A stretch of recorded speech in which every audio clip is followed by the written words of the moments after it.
آدمہ کا تاج سر پہ رکھا ہے، لیکن پتھر کے اصنام کو، لکڑی کے اوثان کو، مٹی کے مادموں کو، حشرات الارض کو، چوپایوں کو، اجرام فلکیہ کو، مظاہر فطرت کو، بہتے پانیوں کو، جلتی آگ کو، چلتی ہواؤں کو، اگے ہوئے درختوں کو، جانوروں کو، سواریوں کو اپنا معبود نہیں مان رہا؟ اس انسان کی تاریخ تو اتنی شرمناک ہے کہ یہ مچھلی پکڑنے کے لیے کانٹے کے ساتھ جو کیچوا لگایا جاتا ہے، کسی زمانے میں وہ بھی انسان کا معبود رہا۔ اپنے ہاتھ سے مٹی گوندھ کر کے اس نے ایک مجسمہ بنایا اور پھر اس کی پوجا پاٹ شروع کر دی۔ آٹا گوندھ کر کے اس کا ایک مجسمہ تیار کیا، دھوپ میں رکھ کے خشک کر دیا، پھر اس کی پوجا پاٹ کرتا رہا۔ بھوک نے زیادہ تنگ کیا تو اس کو توڑ کر دوبارہ گوندا اور پھر اس کو پکا کے کھا گیا اور کہا میرے خدا اب کام نہیں آئے گا تو کب آئے گا، اب تو بھوک سے جان نکل رہی ہے، پھر بھی اس کو معبود مان رہا ہے۔ تو اسے یہی نہیں پتا تھا کہ میں کون ہوں۔ میں ایک سادہ مثال دے دوں، تیرے معبود نہیں، تیری دہلیز کے نوکر ہیں۔ وَوَالَّذِي خَلَقَ لَكُم مَّا فِي الْأَرْضِ جَمِيعًا، زمین میں جو کچھ ہے انسان تیری خدمت کے لیے، تیری نوکری کے لیے پیدا کیا۔ یہ جانور تیری سواری کے لیے، بار برداری کے لیے، تیری دودھ اور گوشت کی ضروریات کی تکمیل کے لیے پیدا کیے گئے۔ تو ان کو معبود سمجھ بیٹھا۔ یہ درخت تجھے آکسیجن فراہم کرنے کے لیے، تجھے پھل دینے کے لیے، تجھے چھاؤں دینے کے لیے اور تیرے ایندھن کے کام آنے کے لیے پیدا کیے گئے، اور تو اس کو معبود سمجھ بیٹھا۔ یہ چاند، سورج، ستارے، اجرام فلکیہ تیری راہوں میں روشنی اجالنے کے لیے، تیرے ذوق نظارہ کی تسکین کے لیے پیدا کیے گئے، تو ان کو معبود سمجھ بیٹھا۔ نہیں تو دیکھ، چاند کو خدا مانتا ہے، یہ دیکھ انگلی اٹھتی ہے وہ ٹکڑے ہو کے قدموں میں آتا ہے۔ سورج کو معبود مانتا ہے، یہ دیکھ اشارہ ہوتا ہے وہ بھاگتا ہوا عصر کے وقت پہ آتا ہے۔ درختوں کو خدا مانتا ہے، جا میں نہیں تو جا کے کہہ دے تو میں اللہ کا رسول بلا رہا ہوں۔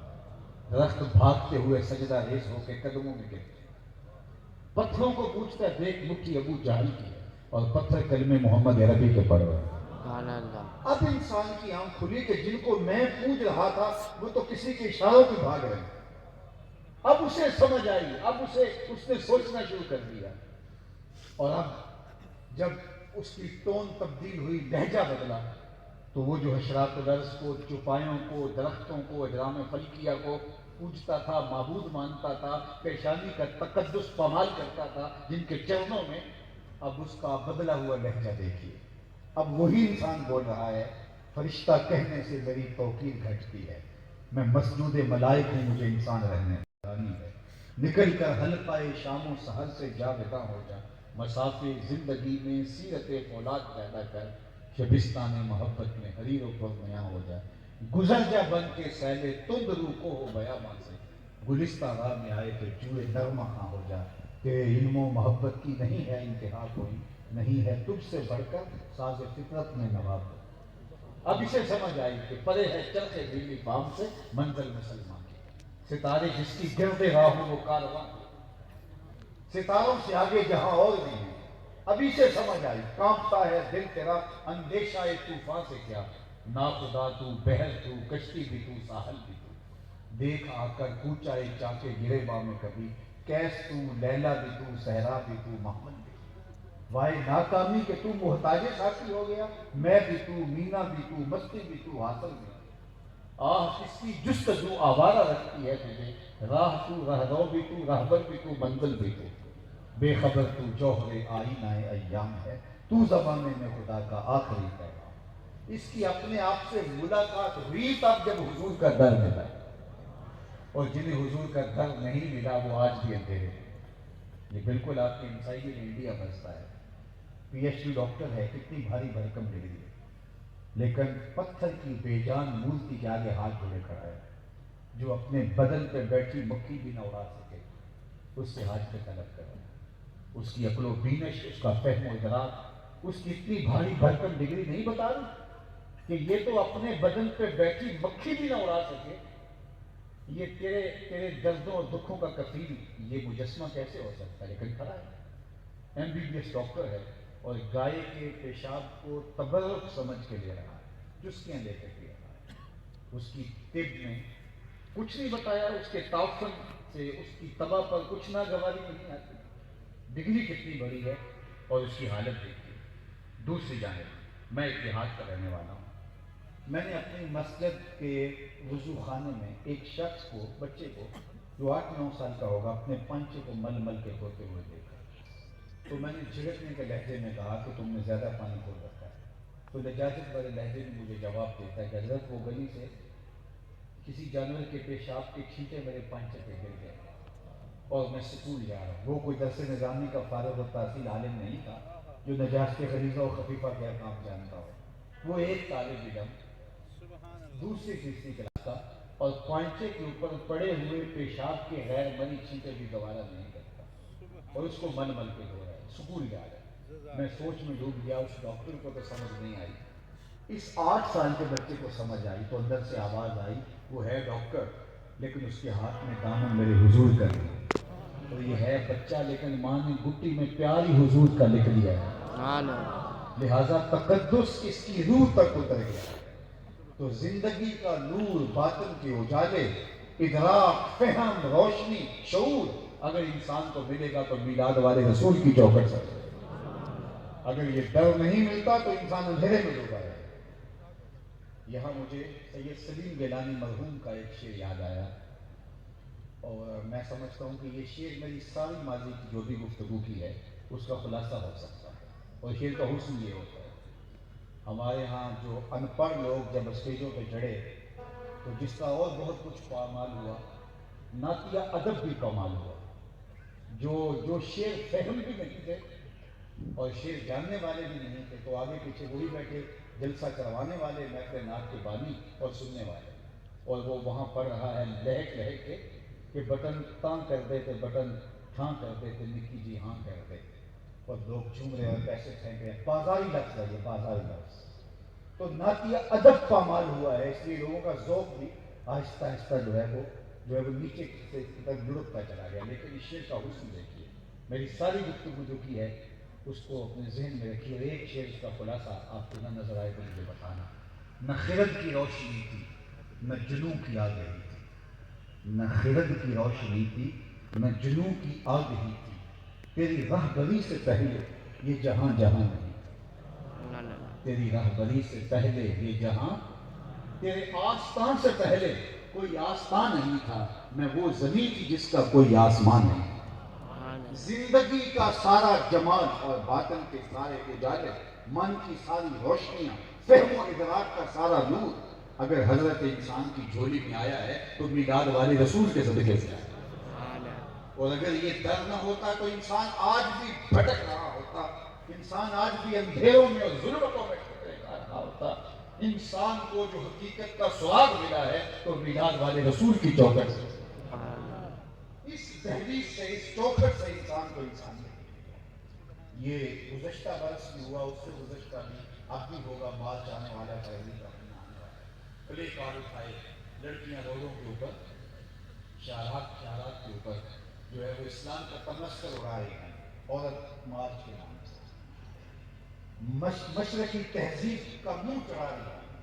تو میں نے گزشتہ سال جگہ جگہ کہا تھا تم بھول گئی ہو، زمانہ تو تمہارے وجود کو برداشت نہیں کرتا، تمہیں زندہ درگور کر دیا جاتا تھا. آج سڑکوں پہ آ کے اسلام کا تمسخر اڑا رہی ہو. تمہیں جینے کا حق آمنہ کے لال نہیں، تمہارا تو وجود برداشت نہیں.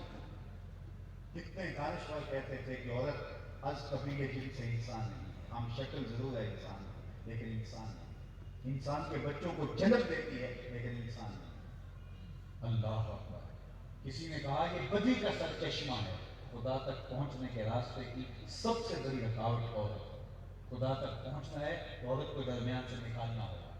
جس زمانے میں، اللہ اکبر، سنو میرے یہ 2 جملے، جس زمانے میں عورت کا وجود برداشت نہیں ہو رہا تھا، زندہ درگور کیا جا رہا تھا، میرے حضور نے کہا لوگوں سن لو، میری فاطمہ میرے جگر کا ٹکڑا ہے. یہ صرف اس وقت یہ کہنا کہ میری بیٹی میرے جگر کا ٹکڑا. اور جب یہ کہا جا رہا ہے کہ عورت بدی کا سر چشمہ ہے، اس کے ہوتے ہوئے خدا کی قربت نہیں ملتی، میرے حضور فرماتے ہیں مجھے عائشہ کے بستر میں وحی اترتی. مجھے عائشہ کے بستر میں وحی اترتی. تو یہ میرے حضور کا احسان ہے. عورت کو معتبر کر دیا, جنت کو کھینچ کے ماں کی قدموں میں, ماں جنتوں کا ونار ہوگا. یہ ماں باپ تیری جنت بن گئے اور ان کی نافرمانی تجھے دوزخ میں جھونک دے. تو یہ تیرے لیے اعزاز اور تکریم اور عزت اور وقار کی علامت حضور علیہ السلام کی نسبت ہے. تو تجھے تو حجرے میں بیٹھ کے اس مصطفیٰ جان رحمت پہ درود پڑھنا چاہیے. انسانیت کو توقیر ہی اس چوکھٹ سے نصیب کی ہے. آپ نے یہ سنا, علماء سے بارہا سنا, اور بچہ بچہ جانتا ہے کہ جب حضور کی ولادت ہوئی تو سلیبہ نے آ کے بتایا تھا ابو لہب کو کہ تیرے مرحوم بھائی کے ہاں بیٹا پیدا ہوا ہے. تو اس نے کہا کیا تو آزاد ہے. پھر اس کا جو فائدہ اسے ہوا, امام ابو شامہ نے اس پہ لکھا کہ کافر جب خوشی کرے تو وہ بھی معلوم نہیں رہتا مومن کی کیا شان ہوگی. لیکن جس پہلو کی طرف میں آپ کی توجہ دلانا چاہتا ہوں وہ یہ کہ حضور نے صحن کائنات پہ قدم رکھا, غلامی کی زنجیریں ٹوٹنے لگیں.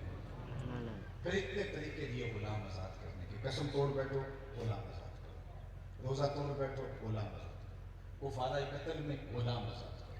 کفارہ اظہار میں غلام آزاد کرو. ویسے کر کے مومن غلام آزاد کرنے کی ترغیب بھی دی, کافر غلام آزاد کرنے کی ترغیب بھی. اور صحابہ نے اس پہ عمل کر کے دکھایا. حضرت عثمان غنی ہر جمعے کو ایک غلام آزاد کرتے تھے. حضرت عبد الرحمن بن عوف رضی اللہ تعالیٰ عنہ زندگی میں 30,000 غلام آزاد. آج دنیا کے اوپر وہ عملی غلامی نہیں ہے تو ان زنجیروں کو کس نے توڑا ہے؟ غلام جس طرح دنیا کی زندگی کاٹتا تھا کوئی زندگی تھی اس کی. اقبال نے کہا تھا غلامی کیا ہے, ذوق حسن و زیبائی سے محروم, جسے زیبا کریں آزاد بنتے ہیں وہی زیبا. بھروسہ کر نہیں سکتے غلاموں کی بصیرت کا کہ دنیا میں فقط مردان ہوتی آنکھ ہے. غلامی کیا ہے؟ میں نے زنزیبار کے اندر وہ جگہ دیکھی ہیں جہاں غلام لکھتے تھے, اور آج وہاں غلام تو نہیں ہے لیکن روم پہ کھڑے ہو جاتے ہیں. پورے افریقہ سے وہاں جا کے جمع کیے جاتے اور پوری دنیا کو سپلائی کیا جاتا ہے. جس کا کبھی آپ منڈی مویشیوں میں جاتے ہیں تو جانوروں کا منہ کھول کے دانت جن کی عمر کا اندازہ کرتے ہیں اور کمر ٹٹول کے اندازہ کرتے ہیں کہ اس کا وزن کتنا ہوگا, گولی کی جائے گی.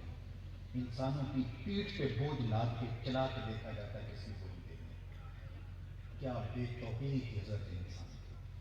اور پھر وہ کتنا دردناک موقع ہوتا ہے کہ ایک ہی پھٹے کے اوپر ماں اور بیٹی اکٹھے دکھنے کے لیے آتی. ماں تو اپنی مرضی سے اور بیٹی کی مرضی سے اس کو پیا گیا رخصت کرتی ہے تو پھر بھی اس کے آنسو نہیں تھمتے.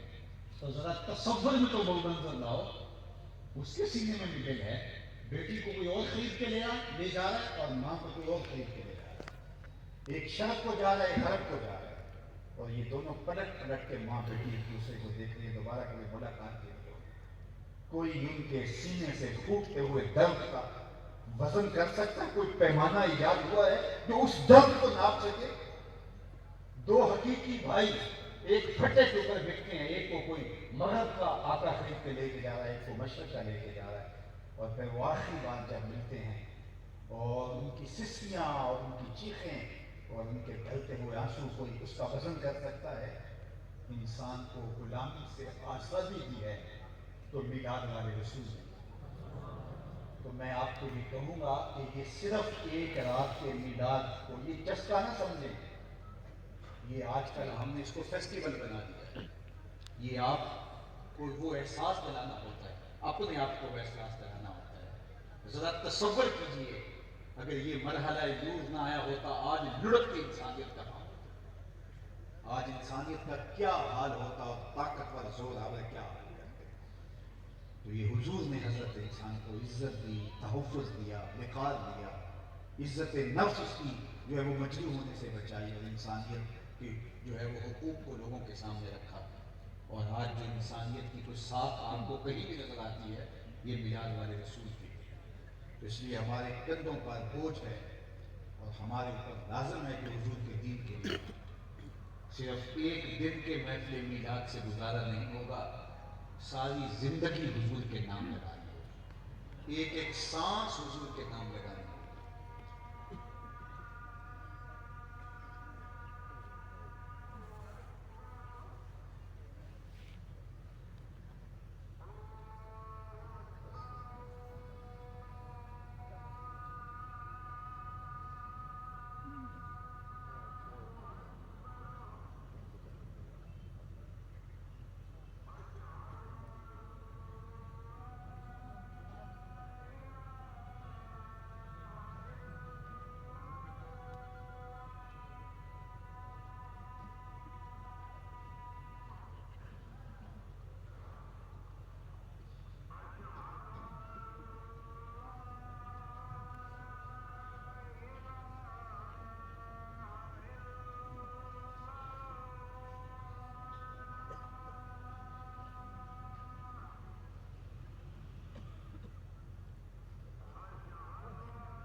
ساری زندگی ان کے دین کے لیے لگانی ہو اور اپنے روز و شب آقا کریم کی محبت میں، حضور کے پیار میں، حضور کی الفت میں وقت کرنے ہوں، تاکہ دین کا غلبہ ہو اور اسلام اپنے نظام کے ساتھ جب پوری دنیا کے اوپر پھیلے گا تو ظلم، جبر اور بربری کا خاتمہ ہو۔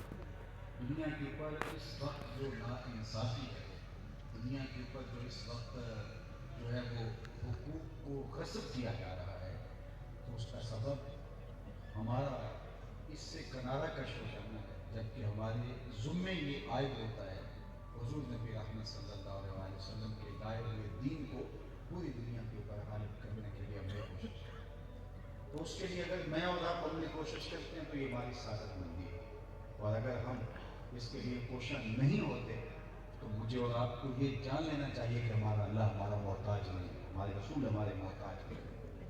اللہ اس کی جگہ قرآن میں فرمایا ایسے لوگ لے آئے گا جو اللہ سے محبت کرتے ہیں، اس کے رسول سے محبت کرتے ہیں، اور اللہ کا رسول ان سے محبت کرتے ہیں، ان کے ذریعے سے اسلام میں غالب ہونے ہیں۔